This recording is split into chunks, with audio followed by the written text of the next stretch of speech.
Hello, Internet friend.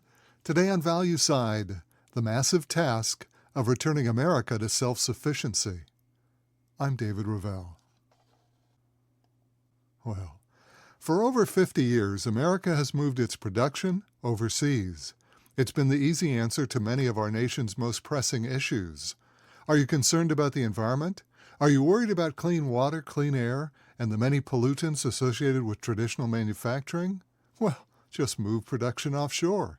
It's an easy solution.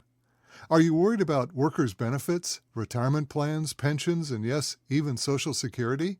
There's a built-in labor force right outside the U.S. Does it look like a slowing economy or inflation is too high? Ride the wave of low-priced goods made in low-cost jurisdictions. These trends, and many others, were more than a side benefit of offshore production. They became the foundation of our current economy.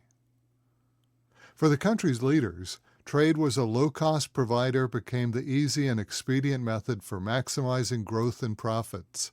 Companies like Nike and Apple, the first to move production to China, made their flagship products, running shoes and iPhones, overseas, presenting them with a significant price advantage over the competition.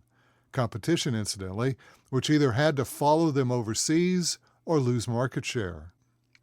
Now, American consumers enjoyed these low prices associated with their move and welcomed the newfound affordability of shopping at big-box, discount retail stores. Economists noted the disinflation, although they seldom credited that monetary condition to the overseas production that was capturing much of our retail sector. Politicians could point to the enhanced economic growth that followed the offshore manufacturing movement. As James Carville said, "It's the economy, stupid." Unfortunately, it was the Chinese economy, not America's. Now, all this went virtually unnoticed by many Americans. After all, price adjustments and the subsequent benefits to our wallet were instant, while the loss of jobs and aging U.S. factories took decades. Yes, the Rust Belt suffered. Places like Pittsburgh, Pennsylvania, Gary, Indiana, and virtually all of West Virginia endured systematic unemployment and its associated crime and poverty. But most of us lived far away from these places, and beside, prices were cheap at Walmart and Target. Fortunately, with the 2024 election, came the ascendance of a man who, at least intuitively, saw many of these issues. As president, Donald Trump has prioritized the country's rebuilding as his paramount goal. With the slogan, "Make America Great Again," Trump acknowledged that the government had not addressed the needs of economic reform. A bloated government bureaucracy ignored the challenges of offshoring America's manufacturing, while allowing domestic factories and plants to atrophy. Now, Trump chose tariffs as his way to return jobs and businesses to our shore. This move, increasing tariffs, is consistent with the country's history and tradition. The first law passed after the ratification of the U.S. Constitution was the Tariff Act of 1790. Designed by Treasury Secretary Alexander Hamilton and sponsored by future President James Madison, the new law had three goals: raise operating capital for the new government, help pay off the country's substantial debt, and most importantly, protect America's nascent industrial base from overseas competition, chiefly the British.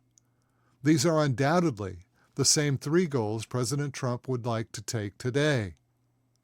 However, unlike 1790, we're not the newly emerging country that we were 235 years ago. As a country, we spent years promoting the very thing that Trump now seeks to change: offshore production. Cheap foreign goods became the central figure of our commerce. Millions are now employed by the vast industry that ships, packages, markets, and sells the inexpensive goods that line the country's stores. The retail sector is recognizing the risk of the Trump tariffs. The nation's largest retailer, Walmart, has already warned of the uncertainty associated with the new higher costs. We can be sure that the rest of the stores and shops that make up the retail sector are bracing for the impact that higher tariffs and the consequent higher prices will have on their future earnings. Retail management is worried. And they're not alone.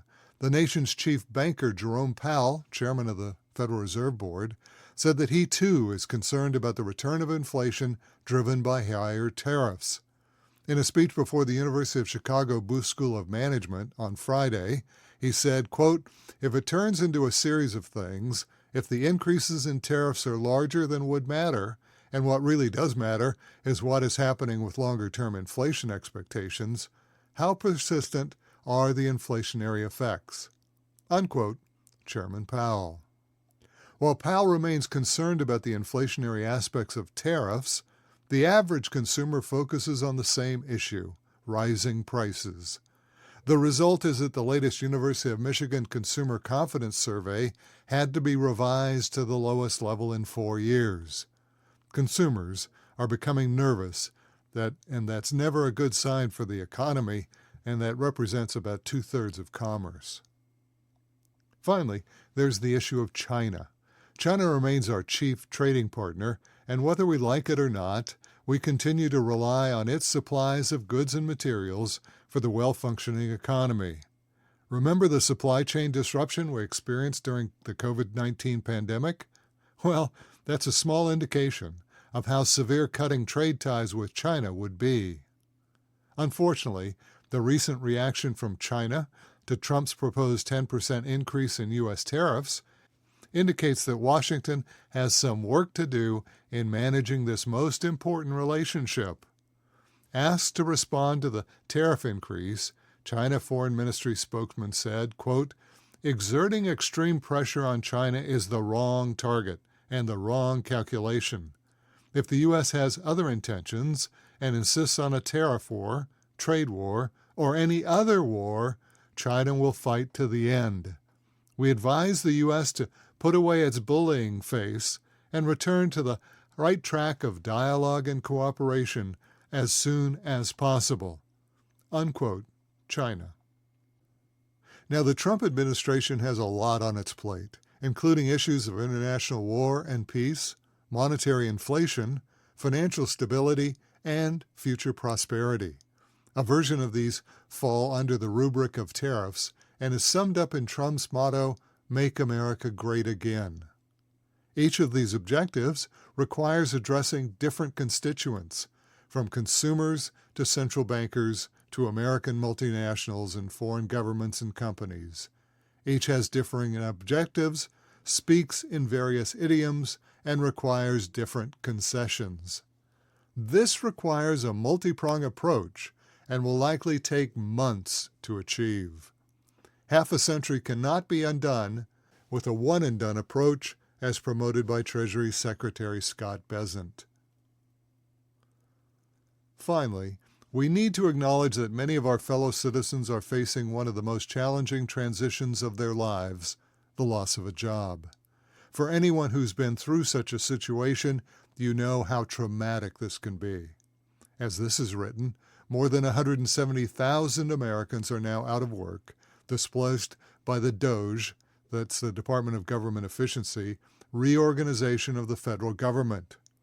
Most of these are well-educated, highly motivated employees who lost their position through no fault of their own. They're being laid off for chiefly budgetary reasons. Now, hopefully, many private sector employers will take this opportunity to reach out and offer them a position. I encourage many to start their own businesses. Entrepreneurship can be a most rewarding enterprise. There are many support systems in place to aid anyone starting a business. The Small Business Administration and SCORE, the Service Corps of Retired Executives, were helpful for me in starting my business. This massive reorganization of the federal government presents us all with the opportunity to come together as a nation, support each other, and perhaps even regain the initial self-sufficiency that marked our nation's founding. Now, if you enjoyed this podcast, please consider buying me a cup of coffee. Go to buymeacoffee.com/David Revill, Reavill. That's buymeacoffee.com/David Ravel. Thanks for listening.